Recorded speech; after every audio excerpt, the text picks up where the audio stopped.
And then when I saw that it was going to get pulled from me, you go to that, fight or flight kind of syndrome. And I thought, oh man, what's my wife going to think of me? Is this going to work?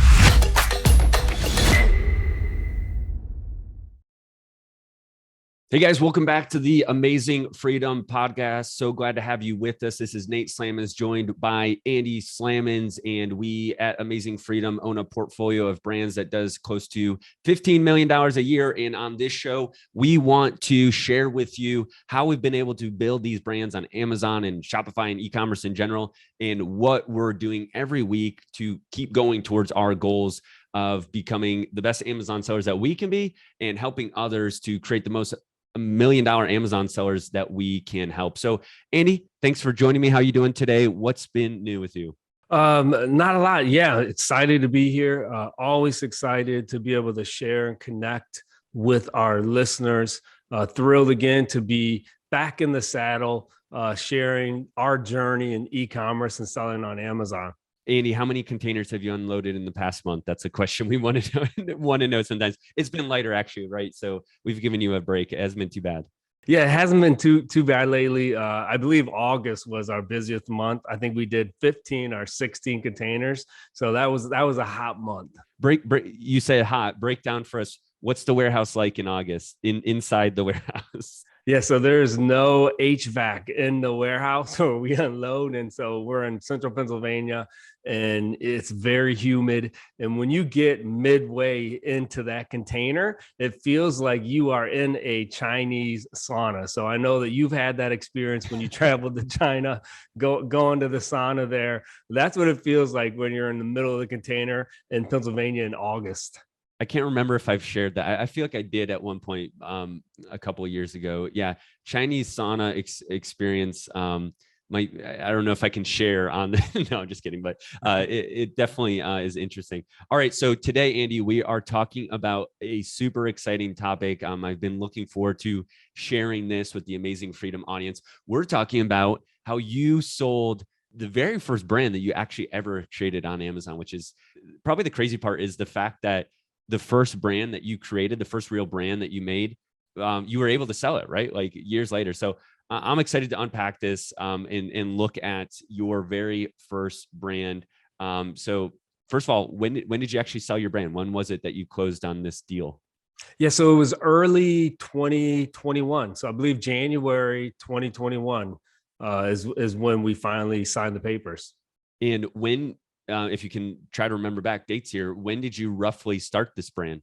I believe it was 5 years earlier. So around 2016 is when I first started selling it. Yeah, actually, I'm thinking back. I think it might have been earlier, even 2015. Although I know this is a brand that you actually at one point were selling products kind of wholesale of the brand, the products originally. And then you decided to make your own brand out of it. Actually, you were forced into making your own brand. I think we have an episode about that somewhere years ago, how you were forced into creating your very first private label brand, kind of kicking and screaming, right? You got dragged into creating this brand even to start, right? Yeah, so this was a manufacturer on Alibaba who did actually sell on Amazon, and he was wholesaling me the exact product that he was selling on Amazon, and we were sharing the buy box. I was loving life, having a great time. It was selling really well. And then he kind of figured things out, and he was like, well, you know what? We really don't want to share the buy box anymore. And I actually tried everything in my back pocket to get him to continue to sell to me. Even had a seller who was in Los Angeles the same time that this owner was in Los Angeles, didn't speak any English. And I paid the seller to go meet with him for dinner. Now, the dinner wasn't very productive because the owner of this brand is Chinese, didn't speak any English. My friend didn't speak any Chinese, but it was a last ditch attempt to try to get him to sell. Now, what did happen, though, is the owner of that brand said, hey, I'll white label. So if you want to create your own label, you can do that. And that was actually how I first created a listing on Amazon. And that was actually my first product, my first attempt at creating a brand. And the rest is history. So isn't it funny how in life, like those no's or those what in the moment appear to be such defeats and setbacks actually can turn into just set your life on a completely different path. But then I'm sure when you look back now, you're probably like, hey, at the moment I thought this was the worst thing, and now it ended up being one of the best things in my life, right? Like, have you do you spend much time thinking about that, Yeah, or is for it kind of sure. hard to? And there was a lot of fear too then, because I had just left my full-time job to do this thing on e-commerce, and I did have this really good ASIN that was selling for me and making me really good money. And then when I saw that it was going to get pulled from me, you immediately you go to that fight or flight kind of syndrome. And I thought, oh man, what's my wife going to think of me? Is this going to work? But because I was forced to then create my own brand, that's kind of how it all started. And a lot of times in life, I think it's like that. We often we would like to be able to make decisions on our timeline, but sometimes because of life or whatever other reason, you're forced to, and it ends up being a better thing than what you thought it was going to be. Yeah, I recently read a book, and the author was saying basically how he thanked God all the time for all the opportunities that he thought was going to be the best, that God had better plans for him. So I think we can definitely attest to that through your story there, and many other circumstances along the way. So before that, actually, you were primarily just an arbitrage seller, right? So most of our audience, I think, familiar with the process of selling on Amazon via arbitrage, buying and flipping and reselling other brands, right? And so this is what you were doing. This brand you started, like in your mind, it was almost just like an extension of arbitrage. You were just selling from a Chinese manufacturer here that you had to import it, but you were basically flipping it.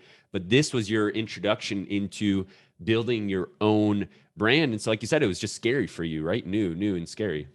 Yeah, I created a number of eBay listings, which are pretty simple. I always had this block in my head though, like, man, creating an Amazon listing, it's going to be harder. You have to be more strategic. And so, for whatever reason, I had that block. But again, when this circumstance came about, I was forced to do it. And my first listing definitely was not that good. But like all things, just like when you start to ride a bike, you're a little wobbly at first. If you continue to do it, you get better. And that's one, look, I don't boast about a lot of things, but one thing I am thankful for is, even though it took a lot of hits, early on, over the last 9 years, we've never given up. And so I think that's a huge key to success. Yeah, for sure. And I mentioned arbitrage. We actually have a group of ours called the Amazon Seller Tribe. You can check out at amazingfreedom.com if you want. For those who are looking to do arbitrage, run by good friends and partners of ours, Gary Ray and Gay Lisby. And again, that's how we got started. Like that's the way we got into e-commerce. That's how we built our cash flow that allowed us to then put money into this brand that you were building, right? You would never really have had the money. You just quit, or you never would have quit your job, I guess is the thing, really, if it wasn't for what you had already been doing selling on Amazon. So yeah, for those who are interested in either getting started or adding just like a more cash flow component of their business outside the brand, highly recommend Amazon Seller Trial. We have over 500 sellers in there and over 100 seven-figure sellers in the Amazon Seller Tribe. So tremendous community to be part of if you haven't been in that, or you're not in that right now. So Andy, you built this brand way back in, I think 2015, 2016, probably have to go back and check the dates of when you first were selling it. But then recently in 2021, you sold it. So walk me through, like, what went into your mind? Like, why did you, after 5-6 years, why did you pull the trigger on selling the brand? What went into that decision? What was the day like where you were finally like, hey, I'm selling this brand? Did something bad happen? Were you like, I'm sick of this and I'm tired of dealing with this brand? Or was it the reverse side of that? And on a positive note, you were just like, hey, I want to pull some money out, equity out of essentially this brand. What happened? Yeah. So one of the questions that people often ask is, what's the shelf life if you build a brand on Amazon? And it really depends on the niche that you're in. It depends on the product selection that you have. For me, fortunately, the brand was still going really well. And in fact, in 2020, I sold close to $1 million of this brand. It had about 6 or 7 different ASINs. and then a number of variations on each of those ASINs. So it was a decent selling brand, right? However, like all things, as you're learning, I probably didn't give it the attention that I should have early on. And I often say this, if I would have really just focused on that brand and really grew it similar to the brand that you and I have right now, in 2020, it really could have been a $4 to $5 million brand. But because of all the different things that you and I have going on in various businesses, I really didn't give it the attention that it deserves. And so as our other brand that you and I partner on was really beginning to build and grow, I kind of made the decision, hey, look, I'm not really giving this the time that it deserves. Let's look at taking it to market and seeing what the value could be. And thankfully, it was a great time with all the aggregators coming into the Amazon space, wanting to gobble up brands. And so, 6 years after launching it and really giving it a minimal amount of effort, and you can attest to that. I mean, I basically, it was a set it and forget it type brand. I did zero ad spend on it. The listings were not very optimized, but because of the niche that I was in, because I was able to get in there early, and I will say this, the quality of the product was top notch. And so, you and I have talked about that a number of times in previous podcasts. I'm sure we'll talk about it in podcasts going forward.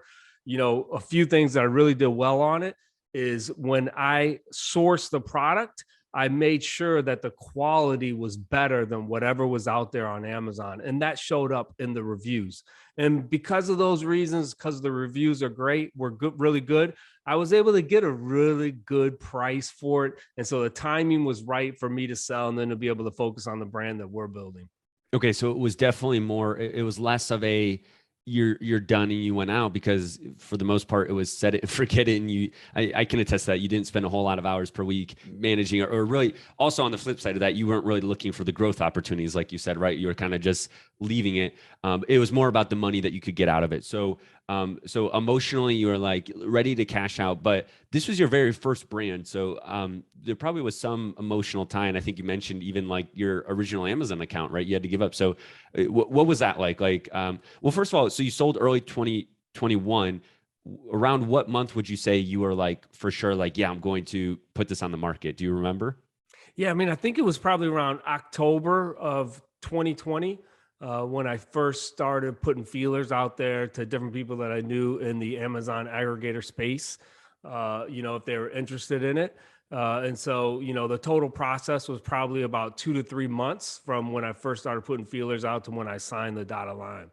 This was post our brand really taking off as well. So did that play a part into it? Like if our main brand that we build right now wouldn't have had either if we never would have made it, or if it wouldn't have had the success that we've seen the last couple of years, do you think you still would have sold this first brand of yours? That's a good question. I'm not sure. I probably would have, just because, like desires change, passions change. And so, having sold this one for 5 to 6 years, it did really well for me and it provided a really good income for me. But I think it was kind of, for me, I was ready to move on to something else. Yeah. So you sold to one of these aggregators that are out there, a pretty big one. I don't know if we want to give the name or not, but a pretty big one. And the experience overall, would you say, like, rate it from 1 to 10? What was your experience of working with an aggregator to exit from this first brand of yours?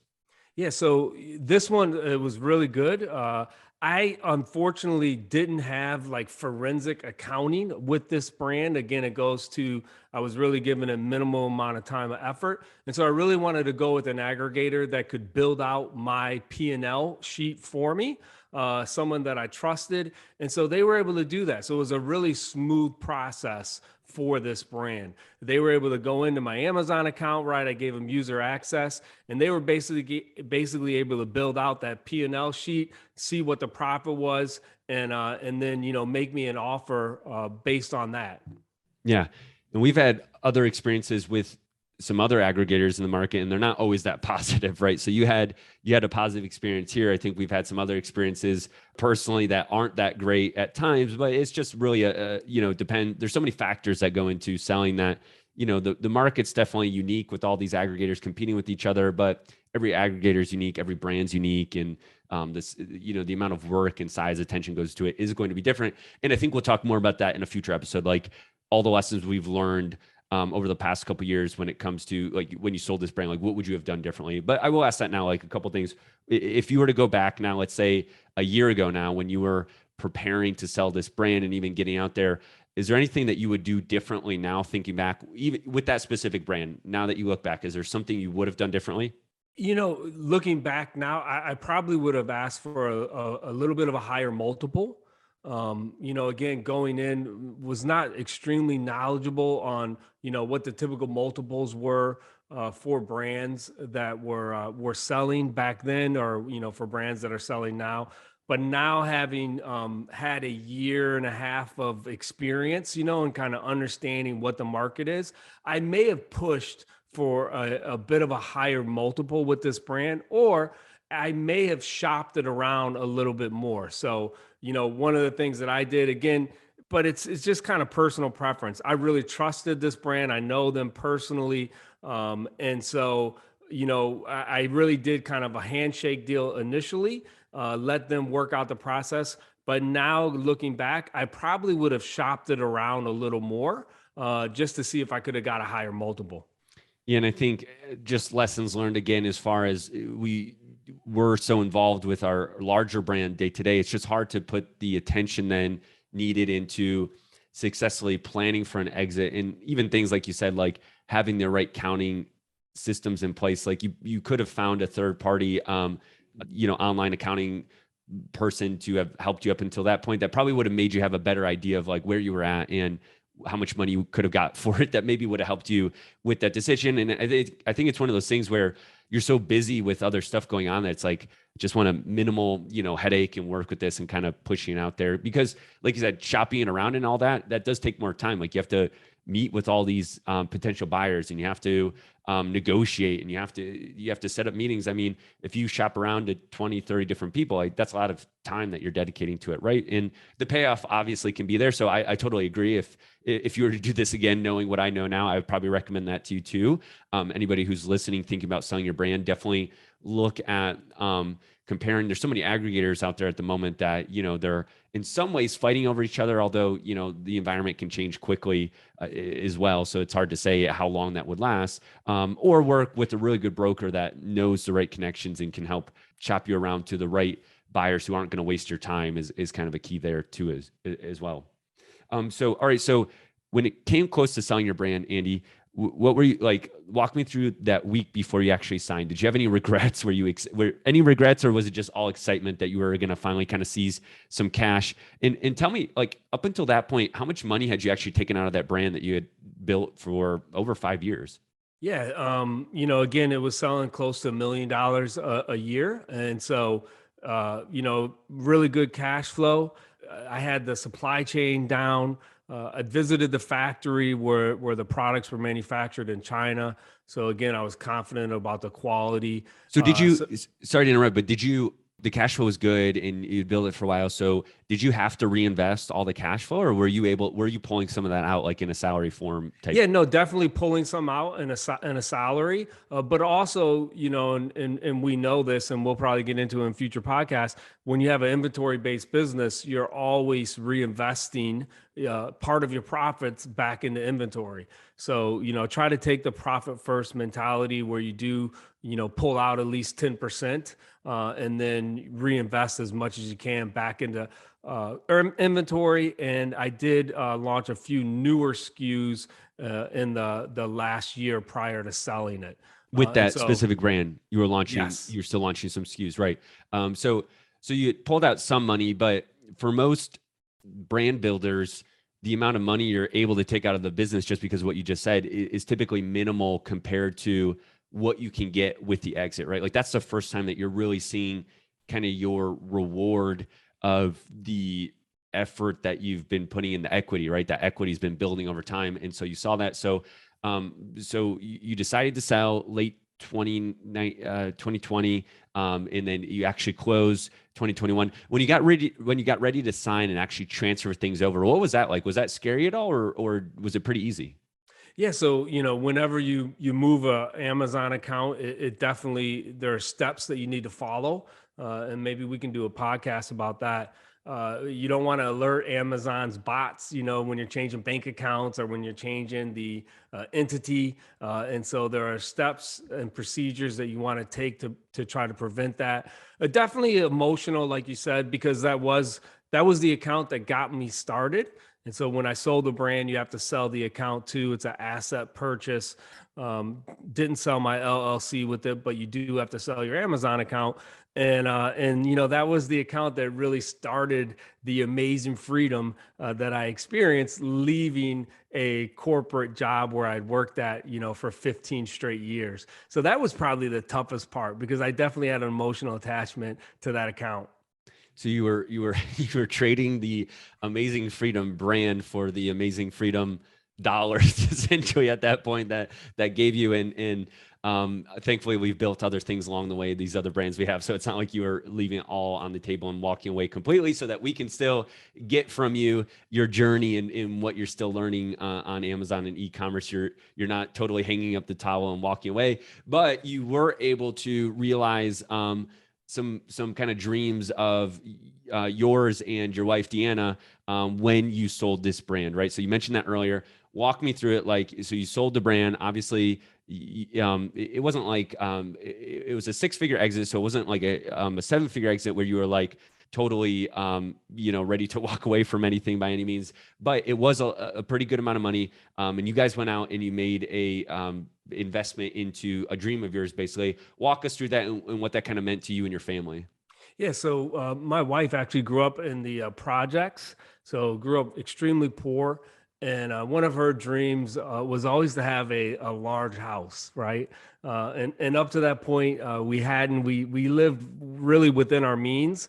When I first started selling on Amazon, it was a commitment that we were gonna never go into debt. We live within our means.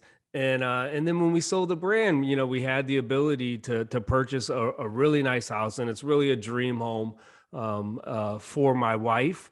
And that was a good feeling, to put in the work of 6 years of building this brand, of going to the dusty, dirty factories in China, traveling on the buses, the trains, and then dealing, with again all the supplier communications, late night hours, unloading the containers like we just talked about it, which is never easy, and then being able to purchase something that, again, we don't put value in things. However, it was a dream of hers, and so she was thrilled, and it was just really a blessing, and just so appreciative that hard work, that there was a end game to it. So that was cool. Yeah, and, you mentioned something there. I would say both of us, by no means are we kind of like, it's all about the money, it's all about the stuff. I think we both try to keep it pretty financially responsible, and we don't, it's not, no Lambos can be found amongst us or anything. But beyond the dream, like already we're seeing some really cool just relationship stuff that came out of this. So we actually hosted an Amazon Seller Tribe meetup earlier this year, a couple months ago, right? That was kind of like your opening house party. And then I know Deanna's father actually lives with you guys too. So beyond just like, the dream of having a nice home, there's definitely these secondary benefits of just, it's not the house itself, but what it's allowed you to kind of do. And I know you guys have always talked about just the value of being able to host and be able to connect with relationships. So how many people did we actually have come to that event again earlier this year? Yeah, so I think we had about 230 that showed up over Labor Day weekend here at the house. We had an all-day picnic. Again, a phenomenal time. Didn't seem like it was too crowded. We had families. They brought their kids.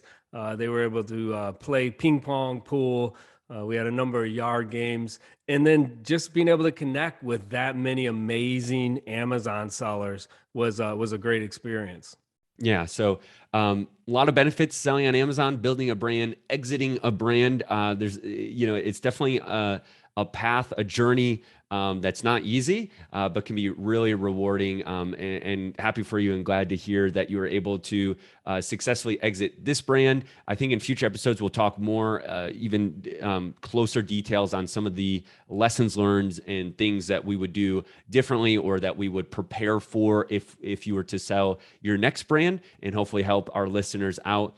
And guys, if you are finding value in this, make sure you subscribe to the show. And I also want to invite you to go to amazingfreedom.com and sign up to become an Amazing Freedom Insider. This is a brand new program of ours that we are letting out to let people for free follow us on this journey a little bit more intimately than you can get on the show alone. So we're going to be sending out things like a weekly newsletter, letting you into our group, and then also just giving more details than we're able to share here on the show to follow us along on our journey and hopefully be able to help you. There's a lot of people selling on Amazon and e-commerce. We've been doing it for 7 to 8 years now. A lot of people do it wrong. A lot of people fail. We don't want you to be one of them, and that's why we make this show. All right, Andy, thank you so much for joining us this week. I know next week we're going to be talking about how you've been able to build multiple $1 million brands and what's gone into making you be able to not be successful just one time, but multiple times. And I think there's principles that you've learned along the way to help you do that. So make sure you subscribe and join us for the next episode. Thanks, Andy. And we'll catch you on the next episode of the Amazing Freedom Podcast. Thanks, guys.